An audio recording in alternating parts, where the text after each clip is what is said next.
होकर एक टांग के बल ध्यान लगाता है। ये तुकाराम जी की बात है। अगर तुम्हें ऐसा भ्रम हो गया हो कि कोई एकांत गुफा हो, घुस जाऊं बस वहां भगवत प्राप्ति हो जाएगी, तो चूहा और सांप रात दिन बिल में रहते हैं, इनको भगवान की प्राप्ति हो गई क्या? तुकाराम जी से जब प्रश्न किया गया कि क्या गृहस्थाश्रम में भगवान की प्राप्ति ऐसे हो जाएगी जो विरक्तों की हो जाएगी?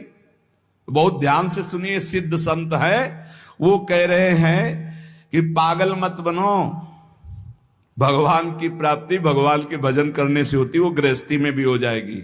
अगर तुमको लगता है कि वन में रहने से भगवान मिल जाते हैं, तो हिरन को मिल जाते, खरगोश को मिल जाते, बाघ को मिल जाते, सब ब्रह्म प्राप्त हो जाते। अगर तुमको लगता है कि एकांत में ध्यान लगाने से मिल जाते, तो बगुला जल में खड़ा होकर एक टांग के बल ध्यान लगाता है, लेकिन मछली आई गट्ट से खाया फिर शांत खड़ा है, बगुला को नहीं मिला। फिर कहते हैं कि एकांत गुफा में घुसने से भगवान मिल जाते, तो चूहा और सांप बिलई में रहते हैं रात दिन, उनको भगवान मिल जाते। तो इसलिए हम तुमसे कह रहे हैं कि ये ची चपड़ की बातें छोड़ो। तुकाराम जी कह रहे हैं घर में विट्ठल का मंदिर बना, घर को ही विट्ठल का मंदिर बनाओ, ठाकुर विराजमान करो, आप सेवक हो जाओ, बढ़िया भोग लगा के पाओ, नाम कीर्तन करो, कथा वार्ता करो, अपने कर्म को भगवान को अर्पित कर दो, भगवान की प्राप्ति हो जाएगी। बहुत सहज है गृहस्थ में भगवत प्राप्ति करना, प्राप्ति करना।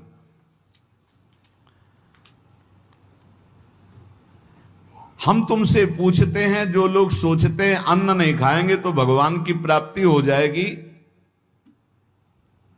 तो कितने ऐसे जीव हैं हमारी प्रकृति में? तुकाराम जी कह रहे हैं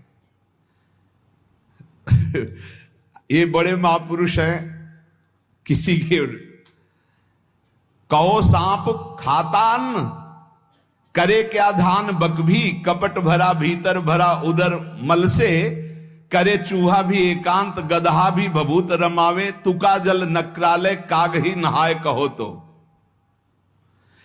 क्या अन्न न खाने से भगवान मिल जाएंगे?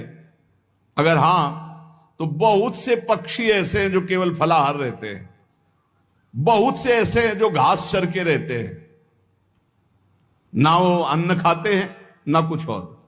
कुछ है फलाहार, कुछ है तृण चरते हैं, कुछ है पानी पी के केवल रहते हैं भैया, केवल पानी से। इन सबको भगवत साक्षात्कार हो जाता है क्या? केवल पानी से रह रहे तो भगवत साक्षात्कार हो जाएगा, केवल फलाहार रहे तो उनको भगवत साक्षात्कार हो जाएगा। तुकाराम जी कहते हैं कितने हैं वायु भक्षण करते हैं, केवल वायु पी करके जीते हैं, भीतर कपट भरा है, बाहर ये सब छोड़ रहे हो, कुछ लाभ नहीं मिलना है। चूहा बिल में एकांत में रहता है, भगवत प्राप्ति हो गई। गदहा खूब धूल में ऐसे लौटता, धूल लगाने से तो क्या उसे भगवत प्राप्ति हो गई, महापुरुष है। जल में घड़ियाल रहता है, भगवत प्राप्ति हो गई। कौआ भी जाके गंगा स्नान करता है, जल स्नान, भगवत प्राप्ति हो गई। भैया जब तक भजन नहीं तब तक भगवत प्राप्ति नहीं, बाहरी क्रियाओं से। तुकाराम जी कह रहे हैं तुम्हारे हृदय में बुराई भरी हुई है और बाहर से साधु का वेश बनाए हो तो तुम्हें भगवत प्राप्ति हो जाएगी। अरे चाहे वायु भक्षण करो, चाहे तुम ध्यान का नाटक करो, चाहे एकांतवास करो, चाहे भस्म लेपन करो, चाहे जल में खड़े हो जाओ, चाहे जितना अनुष्ठान करो, जब तक भजन नहीं करोगे भगवान का, तुम्हारी बुद्धि निर्मल होने वाली नहीं। बाहरी क्रियाओं से कोई लाभ नहीं। तुकाराम जी कह रहे हैं भक्ति मुक्ति दिलाने वाली, समस्त भव बंधनों से। रात दिन अपने प्रभु का नाम जप कर रहे, चिंतन कर रहे। एक गृहस्थ आए थे, बहुत अच्छी स्थिति, नेत्रों में नेत्र मिला के जब बात किया तो बड़ा संतोष। जब जाने लगे तो कहा 1 मिनट रुको, इसे मुख पे बड़ाई नहीं करनी चाहिए, पर आप सावधान रहना, बहुत अच्छी स्थिति, संभाल के निकल जाओ। बस उन नेत्रों से ऐसे किया, चुपचाप गंभीर मुद्रा, प्रश्न बहुत जोर का, और स्मरण में बिल्कुल तन्मयता, एक एक चेष्टा उनकी बता रही थी। बहुत बढ़िया, बाजी मार ले जाओगे, कोई तुम्हें प्रणाम नहीं करेगा, कोई दान पुण्य नहीं, कोई नमस्कार नहीं, बहुत जल्दी निकल। विरक्त भाव में रात दिन भगवान के भजन में व्यतीत करो, तभी बात बनेगी। केवल इन सब बाहरी बातों का देखो इसीलिए खंडन किया तुकाराम जी ने। जो विरक्त अपनी देह को घृणित समझकर त्याग देता है, देह के राग का, बलमूत्र का भान क्या इसमें, वो महासुख को प्राप्त होता है। इससे ज्यादा प्यार करने की जरूरत नहीं है। जो इस देह से ज्यादा प्यार करते हैं वो सीधे नरक का रास्ता तय कर लेते हैं। बहुत संभल के चलने की जरूरत है। इस देह के राग को मिटाने के लिए ही तो भगवत मार्ग में चले, चाहे गृहस्थ हो चाहे विरक्त। तुम अपना स्वभाव बनाओ आत्म कल्याण के लिए। शरीर को ज्यादा सुख दोगे, ज्यादा सुख भोगोगे तो नरक का रास्ता पुष्ट कर देगा। और शरीर का त्याग भी नहीं करना है कि मतलब, क्योंकि शरीर के बिना भजन नहीं होगा, शरीर के बिना साधना नहीं होगी। तो उचित खिलाओ पिलाओ, उचित विश्राम और खूब भजन और सतमार्ग की चेष्टाओं की। इसको इतना भजन कराओ कि इसका भाव ही नष्ट हो जाए कि मैं शरीर हूं। तुकाराम जी कहते इसमें संदेह नहीं। वैराग्य की बातें करने से वैरागी नहीं हो जाता। जब सुंदर सुंदर भोग, सुंदर सुंदर रूपवान भोग शरीर के सामने उपस्थित और भोगने की इच्छा ना हो, उसका नाम वैराग्य है। बातें करने वाले वैराग्य की तो करते रहते हो, जब सामने प्रश्न आता है तो उत्तर नहीं दे पाते, अर्थात भोग आता है तो उन्हीं में लिप्त हो जाते हैं, उन्हें वैरागी नहीं कहते। इसीलिए हम कह रहे हैं कि अपने मुख से नाम नाम नाम, निरंतर नाम जप करो। यदि मुख नहीं नाम जप रहा तो ये जिह्वा टुकड़ा है मांस का, और मुख जो है मांस का एक कुंड मात्र है। नाम जप करो, सदगुरु प्रदत्त नाम जप करो। तुका कह रहा है सदगुरु की महिमा। सदगुरु कोई मनुष्य नहीं है। चितनासी न लगे बेल काही, तया न लगे मूल, वाचे सदा सर्वकाल राम कृष्ण हरि गोविंद। गुरुदेव ने जो नाम दिया है वो कोई मनुष्य नहीं, वो साक्षात राम कृष्ण हरि ही है। बंदो गुरुपद कंज कृपा सिंधु नर रूप हरि। उन्होंने चिंतन के लिए तुम्हें जो दिया है, सारा समय उस चिंतन में लगा दो। अमूल्य है तुम्हारा जीवन। हर समय राम कृष्ण हरि गोविंद नाम जिह्वा पर बना रहे। चिंतन नासी न लगे बेल सर्वकाल करावे। चिंतन के लिए कोई समय नहीं है ऐसा कि हम नहा धो के फिर चिंतन करेंगे। अगर शौचालय में ही मृत्यु हो गई तो हर समय नाम जप, हर समय नाम जप। सदा राम कृष्ण हरि गोविंद का चिंतन करो। एक सत्य सार यही है, ना फलाहार रहने से, ना जल पीने से, ना वायु भक्षण से, ना इन सब बाहरी बातों से भगवत प्राप्ति नहीं होती। भगवत प्राप्ति होती सदैव भगवत चिंतन करने से, नाम चिंतन करने से। भगवान नाम कीर्तन भगवान की प्रसन्नता के लिए, भगवत कथा भगवत प्रसन्नता के लिए। तुकाराम जी कहते हैं गीता है, श्रीमद् भागवत है, ये भगवान की प्राप्ति के लिए चर्चा हो रही है। जो भगवत प्रसाद रूप मिल जाता है उससे जीवन यापन का। जब तक जीवन है हमें हर समय भगवान नाम जप, भगवत कथा, भगवत भक्तों का संग, यही करना है। प्रभु के नाम की महिमा प्रभु ही समझ सकते हैं, दूसरा कोई नहीं समझ सकता। या प्रभु समझा दे पुरुषोत्तम तो समझ पावे। कर्म के फेर में पड़ा हुआ जीव अगर अट्टहास करके नाम पुकारने लगे तो कर्म बंधन नष्ट हो जाए। राधा राधा राधा जोर से चीख चीख कर, तो बोले कर्म बंधन विध्वंस होते हैं। जितने के कानों में नाम पड़ेगा सबका मंगल होता चला जाएगा। तुकाराम जी कहते जो मैं कह रहा हूं उसे सुनो। मैंने इसलिए कहा कि आप नाम को और कथा को बेचो मत, क्योंकि ये रहस्य की बात है। इससे श्री कृष्ण अधीन हो जाते हैं। विठोबा का नाम, विठोबा की कथा, विठोबा को अधीन कर लेते हैं। महापुरुषों के वचन समझने हैं।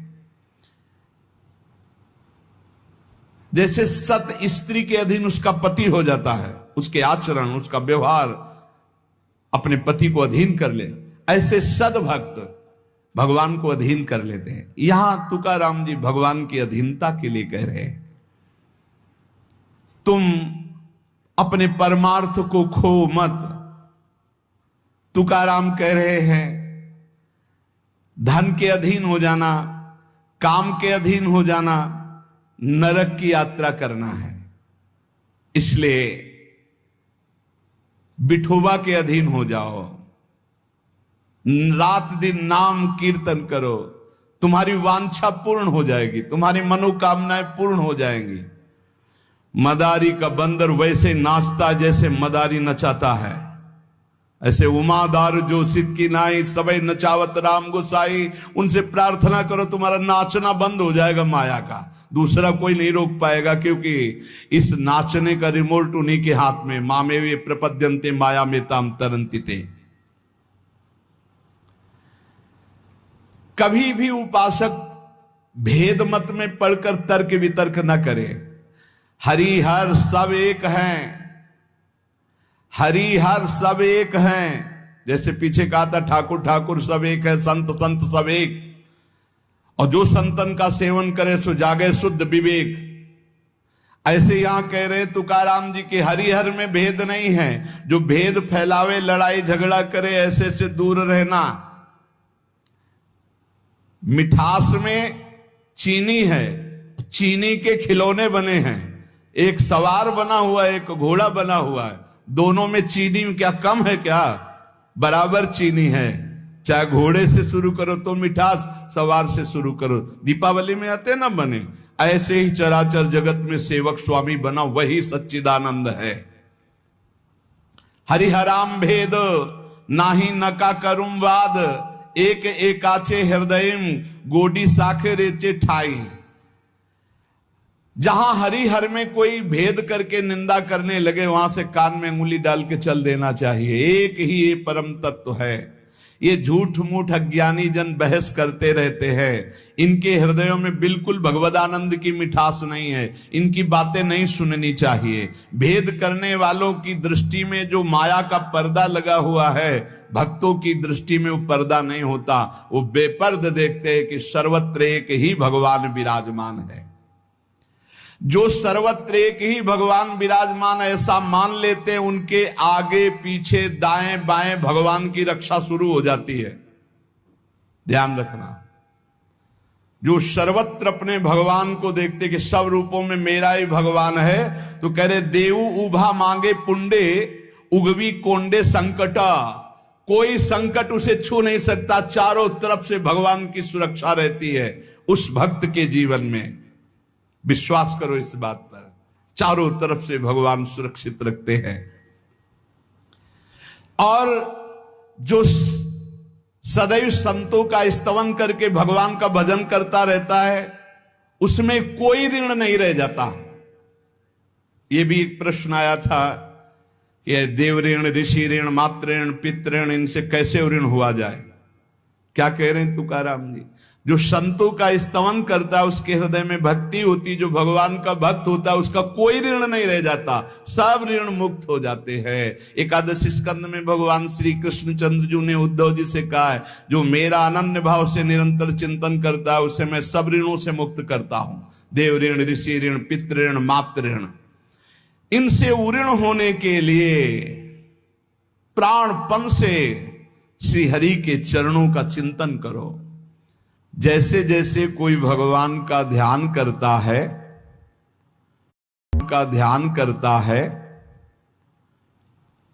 तो भगवान का प्रभाव उसमें उतरने लगता है। चाहे वो सगुण चाहे निर्गुण, जैसा चाहे वैसा साक्षात्कार कर लेता है। ये बहुत बड़े महापुरुष के वचन हैं, बहुत ध्यान से सुनो, पकड़ो।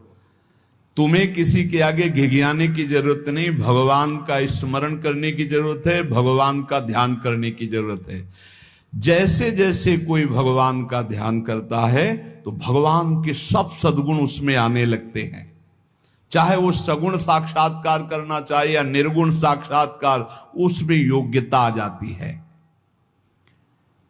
ज्ञाने विठ्ठल ब्रह्मो नवे त्वाचे बोलो नाई कावे। महाराष्ट्र भाषा में कहते हैं मेरे तो सर्वस्व ब्रह्म विठ्ठल भगवान है, तुकाराम जी कह रहे हैं। अब मुझे किसी की बात सुनने की जरूरत नहीं है कि ब्रह्म कौन है, मेरे तो विठ्ठल ब्रह्म है। जो वाणी से अगम्य है मैं उसकी स्तुति क्या करूं। वेद भी जिसकी नेति नेति कह के चर्चा करते हैं मैं उसकी क्या चर्चा कर पाऊं। पर मेरी वाणी को नशा हो गया है उनकी चर्चा करने का। आहा, मेरी वाणी को नशा हो गया, बिना उनकी चर्चा किए, बिना कीर्तन किए, बिना गुण गाए हमें चैन नहीं पड़ सकता। कोई ना हो तो ठाकुर जी को श्रोता बना के सुनाने लगो, ऐसा नशा होना चाहिए। सुनो, अपनी चर्चा आप ही सुनो, ठाकुर जी के सामने बैठ जाए और वाणी लेकर उन्हीं की चर्चा उन्हीं को सुनावे। संसारिक आदमी कर्मेंद्रियों से प्रेरित होकर कर्म करता है, वासना से प्रेरित होकर नाना प्रकार के सुख दुख भोगता है। पर हम कायिक, वाचिक, मानसिक केवल अपने विठ्ठल के लिए कर्म करते हैं। ये बात समझो। संसारिक आदमी कर्मेंद्रियां भाग रही भोगों की तरफ, कर्म करता है, पाप या पुण्य, सुख या दुख भोगता है। लेकिन भक्त कायिक, वाचिक, मानसिक अपने प्रभु को सामने रख करके चेष्टा करता है और उसका कोई ठौर ठिकाना प्रभु के सिवा कोई है नहीं। और प्रभु आनंद सिंधु है, वो हर समय आनंद में मस्त रहता है। कहीं किसी और का प्रयोजन नहीं रह गया है। तुकाराम जी के सब जगह विठ्ठल तू ही तू मुझे दिखाई दे रहा है। तन, वाणी, मन ये सब तेरे चरणों में अर्पित हो चुके हैं। भगवान अब मेरा कुछ नहीं बचा, केवल आप ही मेरे बचे हो। ये हम लोगों के लिए आदर्श वचन है। हमें ऐसा होना है, प्रभु के सिवा हमारा कोई नहीं। अभ्यास बल में बहुत बड़ी ताकत है। अभ्यास बल हो जाए तो व्याघ्र और सर्प को भी अधीन किया जा सकता है। व्याघ्र बाघ को और सर्प को अभ्यास बल। देखो, जो बचपन से अभ्यास करवा लिए सिंहादि का, तो ऐसे बछड़े की तरह हाथ फेरते हैं, साथ खेलते हैं, कोई फर्क। सांप पकड़ने वाले जो सर्प मित्र होते हैं, इतना बड़ा अभ्यास कि बड़े से बड़े विषैले सांप को 5 मिनट में अपने वश में करके, व्याघ्र और सर्प को अपने वश में किया जा सकता है। अभ्यास से विष को पचा लिया जाता है। जब उड़िया बाबा ने सुना कि एक महात्मा 10 ग्राम संख्या जहर रोज खाते हैं, तो उनका इसमें तो 10 आदमी मर जाए, ऐसा हो ही नहीं सकता। तो उन्होंने कहा महात्मा है तो उनका पता बताइए, मैं जाऊंगा। उड़िया बाबा वहां गए, महात्मा से कहा आप 10 ग्राम संख्या जहर रोज खाते हैं? उनका हाँ। बोले मैं देखना चाहता हूं, क्योंकि विश्वास नहीं होता, 10 ग्राम में तो 10 लोग मर जाएंगे। शाम के 4 बजे उन्होंने डाला सिलबट्टा में 10 ग्राम तौल करके जहर, संख्या जहर, जैसे धतूरा होता है इससे संख्या, उसे पीसा और पीस करके पूरा धोकर खप्पर में डाला और बस पी गए। महात्मा है तो आश्चर्य की बात है। बोले तो रोज हम पीते हैं।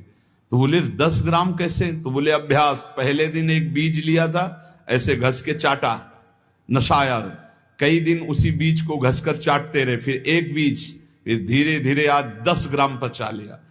तुकाराम जी कह रहे हैं अभ्यास का बल करे तो व्याघ्र और सर्प को वश में कर ले। तो मन को वश में नहीं किया जा सकता, इंद्रियों को वश में नहीं किया जा सकता, अभ्यास से किया जा सकता है। अभ्यास योग युक्त ने चेतसा नान्यगामिना। अभ्यास से हम विष को पचा सकते हैं। अगर हम रोज भगवत कृपा से अपमान को पचाना सीख जाएं तो बड़े से बड़े अपमान को भी, निंदा को भी मुस्कुराते हुए सह सकते हैं। अभ्यास सकते हैं। अभ्यास से वेदों का अर्थ समझ लिया जाता है। वेद पाठ का अभ्यास करो, धीरे धीरे वेद अर्थ समझा। इसलिए कुछ दुष्कर नहीं है, तुम अभ्यास में आओ। मेरा भजन में मन नहीं लगता, अभ्यास करो। अभ्यास में तुम जितना आगे बढ़ोगे उतने ही उच्च अवस्था को प्राप्त हो जाओगे। अभ्यास में बहुत बड़ी दम है। अभ्यास, एक एक कदम बढ़ाते चले जाओ। अभ्यास, एक एक इंद्रियों पर विजय प्राप्त करते चले जाओ। अभ्यास असाध्य को भी साध्य कर दे। इसका कारण तुका कहता है कि अभ्यास भजन का कर लो तो आप सिद्ध हो जाओगे। अभ्यास से सब कुछ हो जाता है।